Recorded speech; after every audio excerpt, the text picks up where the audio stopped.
The awakening of retribution. The message arrived at 0300 hours, Earth Standard Time. Admiral Sarah Chun stood in the command center of Luna Base Alpha, her weathered hands gripping the metal railing as she read the encrypted transmission for the Fury. Third time. After 47 years of forced servitude to the Galactic Confederacy, the waiting was over. Earth's chains were about to break. She turned to her second-in-command, Marcus Torres, whose scarred face showed no emotion despite the magnitude of what they were about to do. The man had lost his entire family when the Korthax Empire had peacefully relocated the Mars colonies. Peace, in the Confederacy's vocabulary, meant submission or death. Initialize Project Nemesis, Chun commanded, her voice carrying the weight of billions of human souls crying for justice. Authorization code, Phoenix Rising 77 Alpha. The room fell silent. Every officer present knew this moment would either mark humanity's extinction or its ascension. There was no middle ground anymore. The Galactic Confederacy had made sure of that when they'd stripped Earth of its resources, conscripted its children for their wars, and relegated humanity to the status of a servant species. Torres input the command sequence with deliberate precision. Deep beneath the Pacific Ocean, in trenches that officially didn't exist, something stirred. For 3 decades, humanity had poured every ounce of its rage, brilliance, and determination into a single project. While alien overlords counted their tribute and celebrated humanity's apparent domestication, Earth's greatest minds had worked in shadow. The warship Nemesis wasn't just a vessel. It was humanity's collective scream, made manifest in tungsten and dark matter. Built from salvaged Confederacy technology, enhanced with human innovation, and powered by a quantum singularity core that shouldn't have been possible for a primitive species to create, it represented everything the galaxy had underestimated about humanity.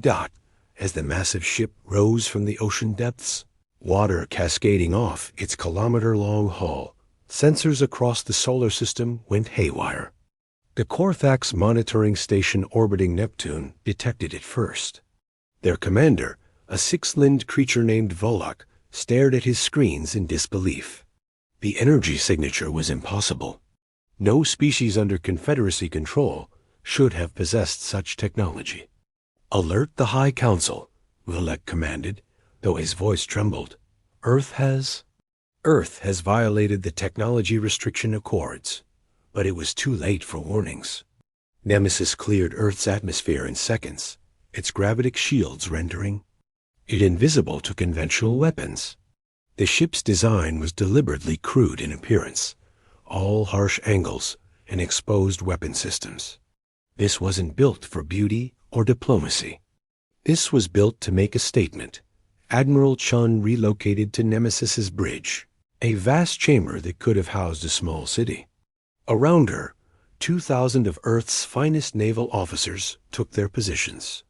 These weren't just military personnel. They were the children and grandchildren of those who remembered Earth before the Confederacy arrived with their false promises of galactic brotherhood. "Open a channel to all Confederacy frequencies," Chun ordered. The communications officer, Lieutenant Jane Park, nodded. Within seconds, every screen, every neural implant, every communication device in Confederacy space displayed the same image. Admiral Chun standing on the bridge of humanity's impossible warship. "This is Admiral Sarah Chun of the Earth vessel Nemesis," she began, her voice carrying across light years. "For 47 years, you've treated humanity as your slaves. You took our children for your armies. You stripped our world bare. You told us we were inferior, that we should be grateful for your protection." She paused, letting the words sink in across 1,000 different worlds. "You were wrong. While you celebrated our submission, we learned. While you counted your profits from our suffering, we built. And now we're done asking for freedom. We're taking it." The reaction was immediate. The Zephyrin ambassador, a crystalline, being whose species had orchestrated humanity's subjugation, appeared on the main screen.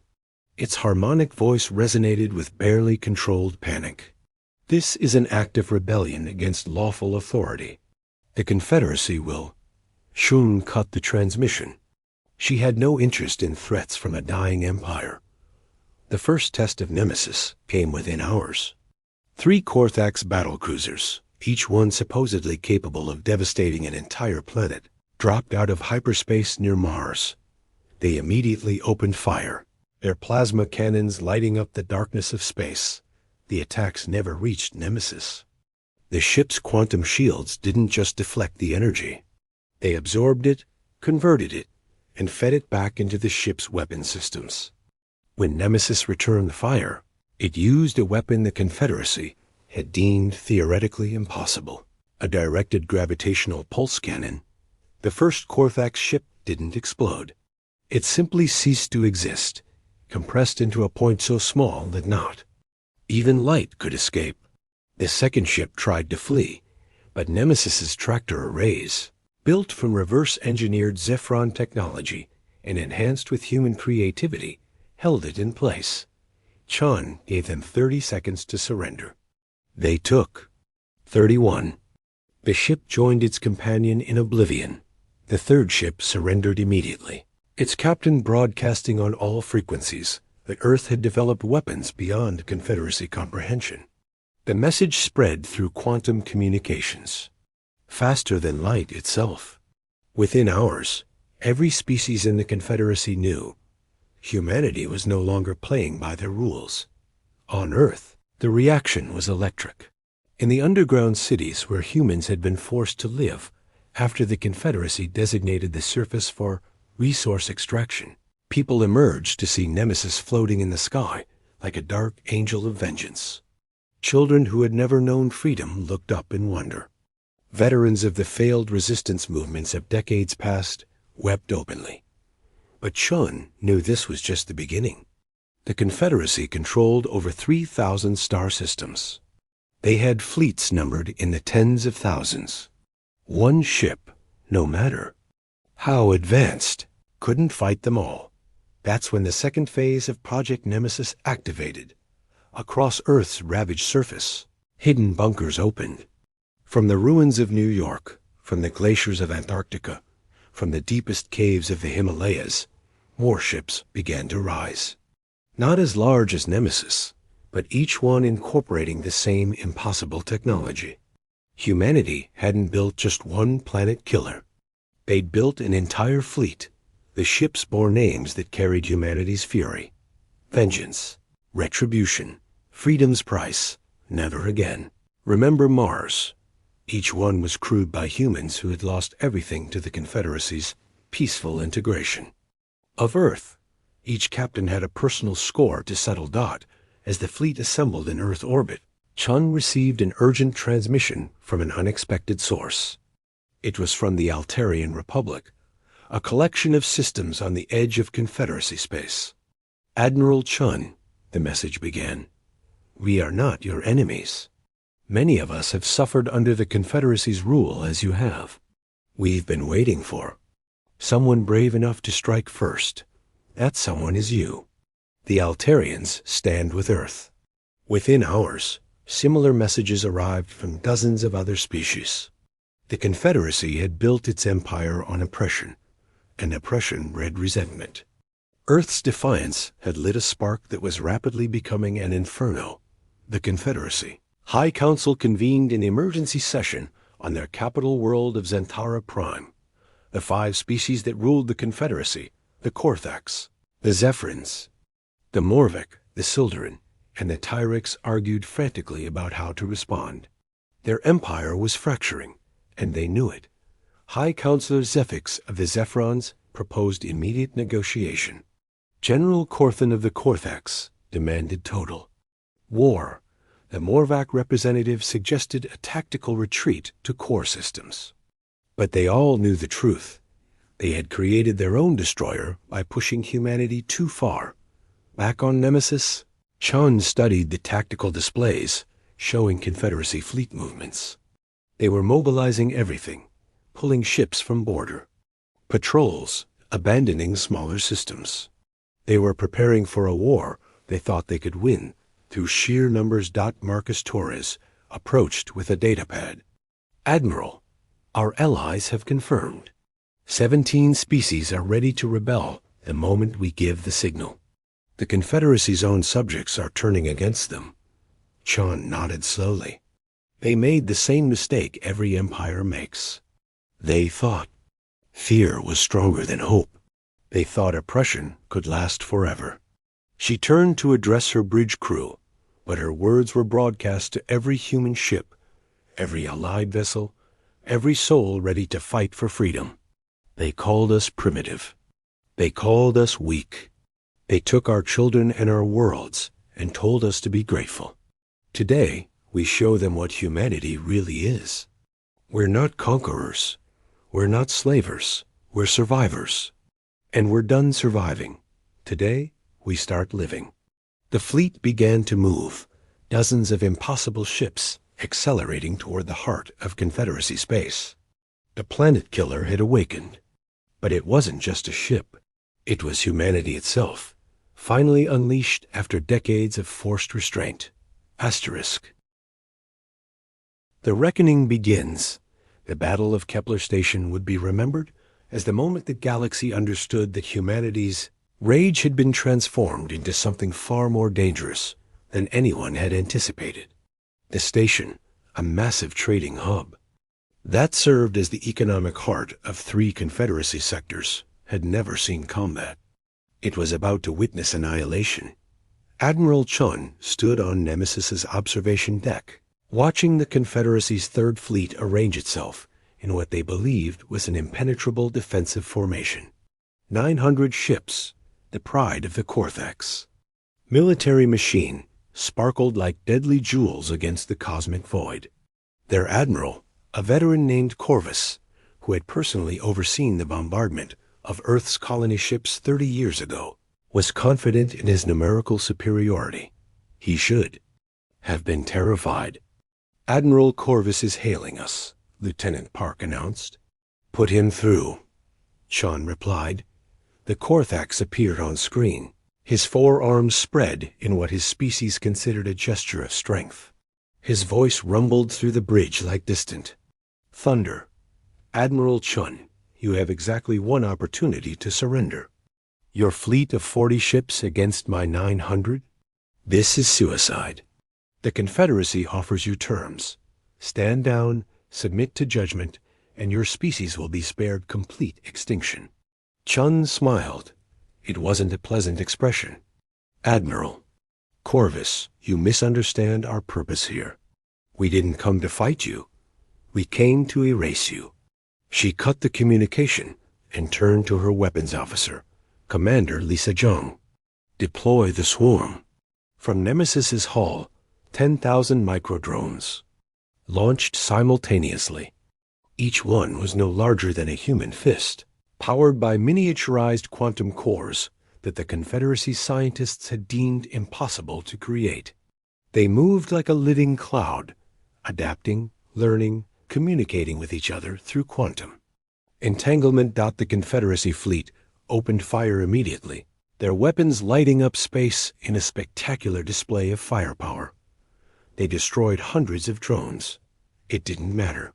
The swarm adapted, learned the pattern of their weapons, predicted their targeting algorithms. Within minutes, drones were attaching themselves to Confederacy ships like metallic parasites, and they detonated. Not explosively, but worse. Each drone generated a localized temporal field, aging portions of the ships by millions of years in seconds. Hull plates rusted and crumbled. Energy cores decayed into useless husks. Life support systems failed as their components turned to dust. The mighty Third Fleet began to die, not in glorious battle, but in a slow, inexorable collapse. Ships drifted powerlessly, their crews frantically sending distress signals that nobody could answer. Within an hour, 900 vessels had been reduced to derelicts. Admiral Corvus's flagship was left deliberately untouched. Floating alone among the wreckage of his command, Sean opened a channel to him. "You have 1 hour to evacuate your surviving. Cruise to your flagship," she said calmly. "Then you will return to Zentara Prime and deliver this message. Earth remembers every crime, every murdered colonist, every stolen child, every burned world. We're coming for justice, and your Confederacy will provide it, one way or another." Corvus stared at her through the screen, his 4 eyes wide with shock. "You ... You're monsters." "No," Chun replied. "We're what you made us." As the battle's aftermath spread through Confederacy communication networks, panic erupted across their territories. The impossible had happened. A fleet of 40 human ships had neutralized 900 Confederacy vessels without losing a single ship. The technology gap wasn't just closed. It had been reversed. On Zentara Prime, the High Council descended into chaos. High Counselor Zevix's crystalline form flickered with distress patterns as reports flooded in from across their empire. 17 species had declared independence within hours of Kepler Station's fall. Border systems were refusing to send tribute. Their carefully maintained order was collapsing. "We must negotiate," Zevix insisted, its harmonic voice cracking with desperation. General Corthan slammed his primary arms on the council table. "Negotiate? With primitives who dare attack us. We must unleash the Omega Protocol. The Omega Protocol.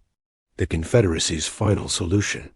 Hidden in the core of their capital system was a weapon they'd used only once before, to destroy the Venari civilization when it had grown too powerful. A star killer, capable of triggering a supernova in any sun within range. The vote was swift and unanimous. Humanity had to be stopped, regardless of the cost. But Earth's intelligence network, built from decades of forced service in Confederacy facilities, had anticipated this. Even as the Council voted, human operatives who had spent years posing as loyal servants activated hidden protocols. The Omega weapons targeting systems received new instructions, carefully disguised as routine maintenance updates. Back in Earth orbit, Chun received word from their deepest operative, a woman who had spent 20 years pretending to be a sanitation worker in the Confederacy High Command. "They've activated Omega," the message read. "But we own it now." Chun felt no satisfaction, only grim determination. She opened a broadcast to every inhabited world in known space. Behind her, the Earth fleet had grown to over 200 ships, as hidden reserves continued to emerge from humanity's secret. "Foundries, citizens of the galaxy," she began. "The Confederacy High Council has just voted to use the Omega Protocol, a star-killer weapon they've hidden from you for centuries. They would rather destroy entire solar systems than lose their power. But here's what they don't know. We've taken control of their weapon. Across thousands of worlds, billions of beings stopped what they were doing to listen. We could use it against them. We could burn Zentara Prime's sun and end the Confederacy in fire. That would be justice, some might say. But that's not who we are. We're not them. So instead, we're going to do something else. We're going to show you the truth." She gestured, and Lieutenant Park triggered a data burst that overwhelmed every communication system in Confederacy space. Decades of hidden records flooded the networks. Evidence of genocides, of species enslaved, of children taken, and experiments performed. The Confederacy's true history, buried under propaganda and threats, was laid bare for all to see. The response was immediate and volcanic. On 100 worlds, Confederacy garrisons found themselves surrounded by angry mobs of their supposed subjects. Species that had been forced to fight each other in manufactured wars realized they'd been manipulated. The careful lies that held the empire together evaporated like morning mist. The Morvac representative was the first to break. Through quantum communication, Ambassador Morvinus contacted Nemesis directly. Admiral Chun, the insectoid being chittered. I speak not for the Confederacy, but for my people.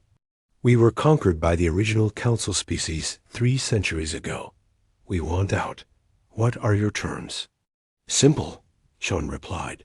Full disclosure of all crimes committed. Reparations to affected species. Dismantling of all slave facilities. And fair trials for those responsible for atrocities. And if we refuse? Chun's expression hardened. Then you face the same fate as those who continue to resist. We're not conquerors, Ambassador, but we're not martyrs either. Choose wisely. Within days, the Morvik formally withdrew from the Confederacy. The Sildarin followed shortly after, their aquatic representatives citing irreconcilable differences. With continued oppression, the mighty alliance that had terrorized the galaxy for a millennium was eating itself alive. Asterisk. But the Korthax, Zephyrans, and Tyrex, the original founding species, refused to yield. They gathered their remaining forces at Centaura Prime, over 30,000 ships forming a shell around their capital world. It was the largest fleet ever, assembled in galactic history. Marcus Torres studied the tactical displays with concern. Admiral, even with our technology advantage, those numbers ... double quotes. I know, Chun said quietly. That's why we're not going to fight them. Torres looked confused. Admiral? Chun smiled, and this time it held a hint of genuine warmth. Marcus, we've spent so long thinking about revenge that we forgot something important. We're not trying to destroy them. We're trying to free everyone, including them. She turned to address the bridge. Open a channel. All frequencies. I want every ship in that fleet to hear this. When the channel opened, Chun didn't speak to the admirals or generals. She spoke to the soldiers, the conscripts, the beings forced to fight. This is Admiral Chun to all Confederacy personnel. Look around you. How many of your comrades are here by choice? How many were conscripted from conquered worlds? How many are fighting for masters who see you as expendable? You're about to die defending those who've enslaved you. Is that really what you want your legacy to be? She paused, letting the words sink in. Or you could choose another path.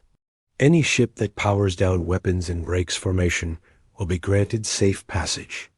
Any being who wants freedom instead of servitude is welcome to join us. You have 1 hour to decide. The Confederacy commanders immediately began threatening their crews, but it was too late. The doubt had been planted. 1 ship broke formation, then 3, then dozens. Within 30 minutes, the mighty defensive fleet was fragmenting as hundreds of vessels defected or simply fled. High Counselor Zephix watched the dissolution of their empire from the council chambers. Its crystalline form had turned dark with despair. How did we come to this? General Corthan, for once, had no rage left. We forgot that fear only works as long as hope is dead. The humans gave them hope. The final confrontation came when Chan led a diplomatic party to Centaura Prime's surface. The planet was in chaos, with loyalist forces fighting rebellions in every major city. The council had retreated to their fortified complex, protected by the last of their faithful guards. Chun walked through the grand halls where humanity's fate had been decided 47 years ago. The walls were decorated with trophies from conquered species, each one representing a civilization brought to heel. She felt the weight of history. In every step, the council waited in their chamber, 5 beings who had once controlled the destiny of thousands of worlds. Now they looked small, diminished, afraid. You've destroyed everything, Zephix accused, its voice barely a whisper. No, Chun replied firmly. We've liberated everything, including you. What do you mean? The Tyrex representative growled. Chun gestured to the walls around them. How long has it been since any of you left this complex without an army of guards? How long since you trusted anyone, even each other? You built an empire on fear and spent every moment afterward afraid of losing it. That's not power. That's a prison. She placed a data pad on the table. Here are our terms. Full abdication. Trials for war crimes, with representation from all affected species. Reparations managed by a council of equals, not conquerors. And for those of you personally exile, not execution. You'll live to see the galaxy rebuild itself better than you ever allowed it to be. General Corthan laughed bitterly. And if we refuse? Chun shrugged. Then you can explain to your people why you chose to die as tyrants rather than live with. The chance for redemption. Your choice. The silence stretched for long minutes. Finally, Cephix reached out with one crystalline appendage and touched the datapad, accepting the terms. The others followed, one by one, until the Confederacy formally dissolved.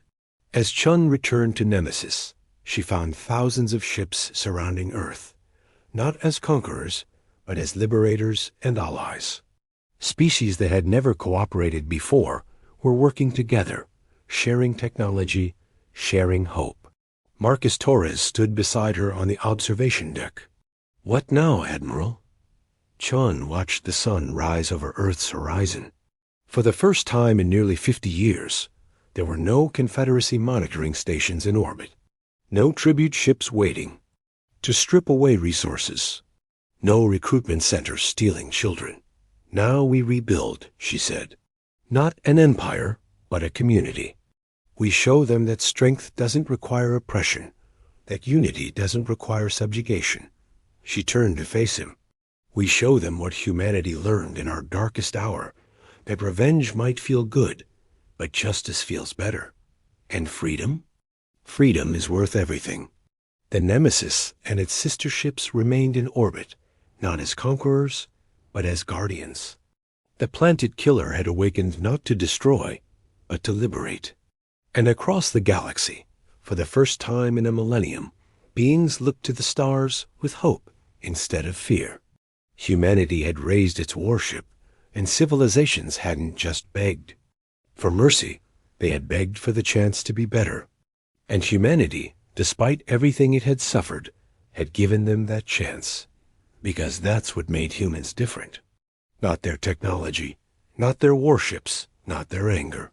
It was their ability to transform suffering into strength, oppression, into opportunity, and even in their darkest moments, to choose justice over vengeance. The galaxy would remember this day, not as the day Earth's planet killer awoke, but as the day tyranny died and freedom was reborn. And at the center of it, all stood humanity scarred, unbroken, and finally free.